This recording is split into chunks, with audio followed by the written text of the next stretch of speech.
देश में पहली बार कृषि मंत्रालय ने कृषि वैज्ञानिकों और किसानों के बीच देश भर में एक संवाद शुरू करने का फैसला किया है। विकसित कृषि संकल्प अभियान के तहत अगले कुछ हफ्तों में हजारों वैज्ञानिक जो हैं कृषि वैज्ञानिक वो अलग अलग देश के हिस्सों में जाएंगे और लाखों किसानों के साथ गांवों में जाके उनसे संवाद करेंगे।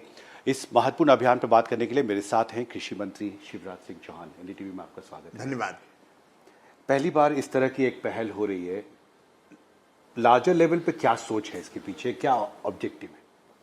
ठीक है, हमारे पास अगर केवल आईसीआर की बात करूं, भारतीय कृषि अनुसंधान परिषद, 16,000 वैज्ञानिक हमारे पास कृषि विज्ञान केंद्र आईसीआर के पास मिला के जो कृषि के क्षेत्र में रिसर्च कर रहे हैं, शोध कर रहे हैं। अब रियल टाइम में रिसर्च और शोध किसान के पास पहुंचना चाहिए। प्रधानमंत्री जी ने कहा लैब टू लैंड। लैब में जो प्रयोग होते हैं, रिसर्च होती है, शोध होते हैं, वो खेत में बैठे किसान तक तो पहुंचे। वैज्ञानिक लैब में शोध कर रहे हैं, किसान खेत में खेती कर रहा है, और वो रिसर्च और शोध अगर सही समय पर उसके पास ना पहुंचे तो उसका फायदा पूरा नहीं होता। और इसलिए हमने तय किया कि हम अपने वैज्ञानिकों को किसान के द्वार पर ले जाएंगे, और इसलिए एक अभियान बना विकसित कृषि संकल्प अभियान। विकसित भारत प्रधानमंत्री नरेंद्र मोदी जी का संकल्प है। विकसित भारत के लिए विकसित कृषि, समृद्ध किसान। बिना खेती के भारत विकसित नहीं बन सकता। किसान जब तक समृद्ध नहीं होंगे तब तक समृद्धि पूरी तरह नहीं आ सकती। और उसके लिए इतने दिनों से हम लोगों के प्रयत्न चल रहे हैं। मुझे खुशी है कि उन प्रयत्नों के कारण आज भारत के अन्न के भंडार भरे। हमारे पास गेहूं की कमी नहीं, हमारे पास चावल की कमी नहीं, हमारे पास मक्का की कमी नहीं। हम 81 करोड़ लोगों को मुफ्त में अनाज दे रहे हैं। लेकिन अभी अनंत संभावना है उत्पादन बढ़ने की। किसान को अगर फायदे की खेती हमको करवाना है तो हमको उत्पादन बढ़ाना पड़ेगा, उत्पादन की लागत घटानी पड़ेगी। और इसलिए उत्पादन बढ़ाने के लिए, उत्पादन की लागत घटाने के लिए जो करना है वो बताने वैज्ञानिक जाएंगे गांव-गांव। 2170 टीमें हमने बनाई है वैज्ञानिकों की। एक टीम में 4 वैज्ञानिक होंगे और एक जिले में 3 टीम जाएंगी। जिले के अलग अलग पॉइंट्स हम तय कर रहे हैं गांव के, कि इन गांव में, इन गांव में, इन गांव में एक ऐसा सेंटर हम चुन रहे हैं जहां 5, 7, 8 गांव के लोग किसान आ सकें। और उस गांव में वैज्ञानिक जाएंगे। उस गांव की एग्रो क्लाइमेटिक कंडीशंस क्या है, वहाँ की जलवायु कैसी है, वहाँ पानी की उपलब्धता कैसी है, वहाँ मिट्टी में कौन कौन से पोषक तत्व हैं, उन पोषक तत्वों को ध्यान में रखते हुए कौन सी खाद उपयोगी है। नहीं तो पता चला खाद की जरूरत ही नहीं और खाद डाल रहे हैं ज़्यादा। कैसे बीज, फसल कौन सी अच्छी होगी, बीज की किस्म कौन सी उस क्षेत्र में ज़्यादा उपयोगी होगी, रोग कौन कौन से, वायरस अटैक कौन कौन से हो सकते हैं, तो उसके लिए क्या करना पड़ेगा। तो जितना वैज्ञानिक रिसर्च, शोध जो उनने किया है वो किसानों को बताएंगे। वो तो कितने गांवों को चुना आपने इस अभियान के तहत जोड़ने का? ऐसा है कि हम लोग कोशिश करेंगे कि इस अभियान के तहत 15 दिन में 29 मई से ये अभियान शुरू होगा और 29 मई से लेके 12 जून तक चलेगा। तो हम एक दिन में, जो हमारी टीमें हैं 2170, वो लगभग 4000 से ज़्यादा गांव जाएंगे। और इस हिसाब से अगर हम देखें तो 60,000 से ज़्यादा गांव हम कवर करेंगे। लेकिन 60,000 का मतलब केवल 60,000 गांव के किसान नहीं होंगे। बाकी गांव 5, 7, 8 गांव के लोग, 10 गांव के लोग उस गांव में आएंगे। तो हमारी कोशिश ये रहेगी कि बाय एंड लार्ज हर गांव के किसान तक हमारी पहुंच रहे, और उसको अच्छी खेती कैसे करें जिससे उसका उत्पादन बढ़े, उत्पादन की लागत घटे, उसका हम प्रयास करेंगे। क्या ये एक स्थायी अभियान होगा? क्योंकि जो आपने टाइमिंग चुना है 29 मई, खरीफ फसलों की बुआई शुरू होने वाली है, उसके ठीक पहले ये संवाद होगा। क्या इसी तरह का संवाद रबी फसलों के बुआई के पहले भी होगा, और क्या आने वाले साल में क्या ये निरंतर चलने वाली प्रक्रिया? ये निरंतर चलने वाली प्रक्रिया है। एक गैप कहीं ना कहीं था। अच्छी खेती के लिए कितने लोग काम कर रहे हैं? राज्य सरकार, केंद्र सरकार, आईसीआर, कृषि विज्ञान केंद्र, एफपीओज, प्रगतिशील किसान, हम सबको जोड़ देंगे।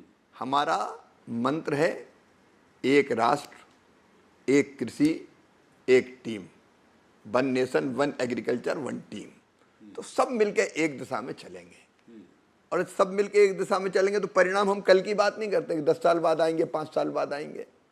हम इसी खरीफ की फसल में परिणाम देंगे, क्योंकि खरीफ के पहले हम जा रहे हैं और बता रहे हैं खरीफ की फसल के लिए क्या करना चाहिए। केवल इतना ही नहीं करेंगे, हम किसानों से भी पूछेंगे कि आपकी दिक्कत क्या है। तो किसान ये भी बताएंगे कि फसल के उत्पादन में अगर कोई दिक्कत आती है तो फलानी चीज़ है। तो रिसर्च अगर होगा तो ज़मीन पर जो किसान बताएगा उसके हिसाब से यहाँ रिसर्च करेंगे, नहीं तो दिल्ली में बैठ के रिसर्च तय कर लेते हैं। अब ज़रूरत है कि नहीं है, किसान को ज़रूरत किस चीज़ की है, आज जो रिसर्च कर रहे हैं वो किसान के लिए कितनी उपयोगी है। तो इसके लिए इनपुट जो आपने जो कई राज्यों का दौरा किया है, आप किसान संगठन के लोगों से मिलते रहे हैं, आपको लगता है कि इस सोच के पीछे जो इनपुट्स आपको मिले उसका भी एक निश्चित तौर पर किसानों को जिस तरह की किस वायरस का अटैक होता है, जैसे महाराष्ट्र में मिला के उत्पादन कम हो रहा है कपास का, तो वो कपास ऐसी ज़मीन पे बो रहे हैं जिस पे जड़ नीचे ज़्यादा जाती नहीं है, तो उत्पादन कम होगा।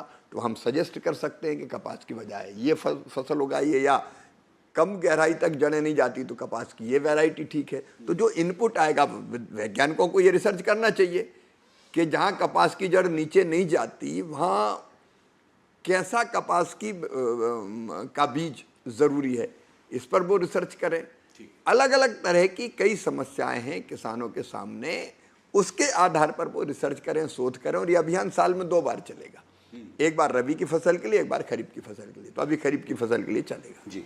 इसी से एक जुड़ा एक मसला था पानी का। अभी आपका एक संवाद हुआ है किसान संगठन के प्रतिनिधियों के साथ, पंजाब, हरियाणा, राजस्थान, हिमाचल प्रदेश, और उस बैठक में सिंधु जल संधि 1960 को लेकर आपने इंटरेक्ट किया है। फार्मर्स जो हैं, किसान संगठन हैं, उनका ये कहना है कि उत्तर भारत के राज्यों में अभी से एक जल संकट जो है वो फिर से खड़ा हो गया इस साल, और सिंधु जल व्यवस्था जो है, इंडस रिवर सिस्टम, उसमें जो वाटर रिसोर्स से जल संसाधन मौजूद हैं, उनका कैसे ज़्यादा से ज़्यादा इस्तेमाल भारत अपने हित के लिए करे, ये ज़रूरी है। आपको लगता है कि ये संभव है?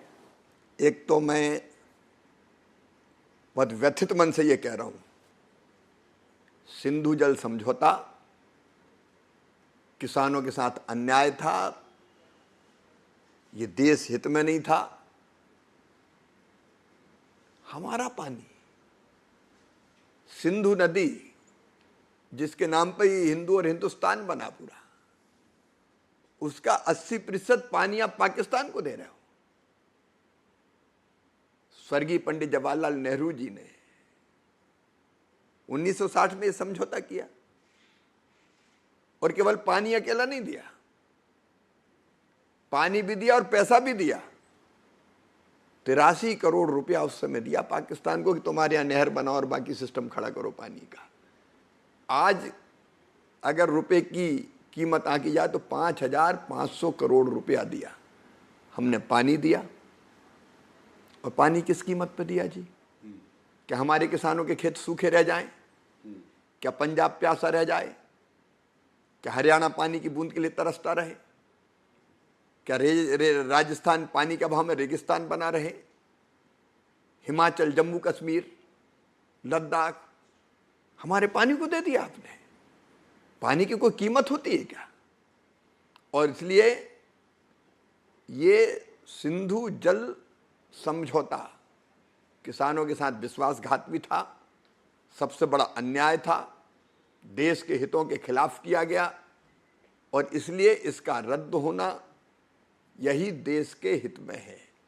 और इस पानी का उपयोग पंजाब के लिए, हरियाणा के लिए, राजस्थान के लिए,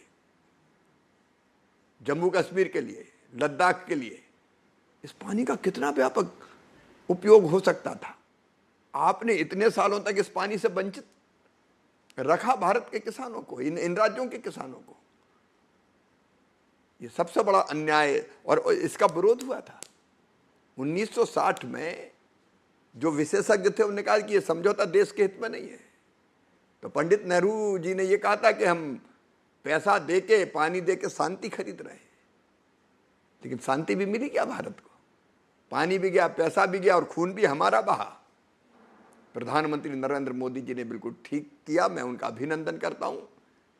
पानी और खून एक साथ नहीं बह सकते। अभी जो फैसला है वो इस ट्रीटी को एबेयंस में रखने का है, अभी हमने उसको स्थगित कर दिया है। आपको लगता है कि लॉन्ग टर्म में भारत इस ट्रीटी से बाहर भी आ सकता है? आज तो हम सीधे जो अन्याय हुआ है, क्योंकि कांग्रेस के डीएनए में ही किसानों का विरोध है, ये ऐतिहासिक अन्याय को समाप्त किया है और इस पानी का कैसे बेहतर उपयोग हो सकता है किसानों के लिए, इसके बारे में सोच रहे हैं। इस बीच एक खबर आई थी पाकिस्तान की तरफ से कि पाकिस्तान ये गुजारिश कर रहा है भारत से कि जो आपने फैसला किया है इंडस वाटर ट्रीटी को एबेयंस में रखने का, उसको भारत को पुनर्विचार करना चाहिए। क्या ये संभव है? खून बहाए और गुजारिश करे, दोनों एक साथ नहीं चल सकता। एक आखिरी सवाल, किसान जो संगठन के नेताओं की आपके साथ बैठक हुई, उसमें किसान संगठन के नेता ये मांग कर रहे थे कि जो 3 नदियां भारत से होकर पाकिस्तान की ओर बहती हैं उसके पानी को डाइवर्ट किया जाए, जो उत्तर भारत के जो किसान हैं, पंजाब, हरियाणा, हिमाचल प्रदेश, राजस्थान। तो क्या आपको लगता है आने वाले समय में इस दिशा में सरकार पहल करेगी? हमारा सोच यही है, भारत का पानी भारत के किसानों को, भारत का पानी सिंचाई के लिए भी, आपके बिजली के उत्पादन के लिए भी और पीने के लिए भी। तो नए प्रोजेक्ट्स भी भारत बना सकता है इन नदियों? सब संभावनाओं पर कैसे क्या क्या संभावनाएं हैं, उनका कैसे दोहन किया जाए, इस पर काम किया जा रहा है। हमसे बात करने के लिए आपका बहुत बहुत धन्यवाद। बहुत बहुत शुक्रिया। दिल्ली में मेरे कैमरे सहयोगी गोपाल प्रजापति के साथ हिमांशु शेखर, एनडीटीवी इंडिया।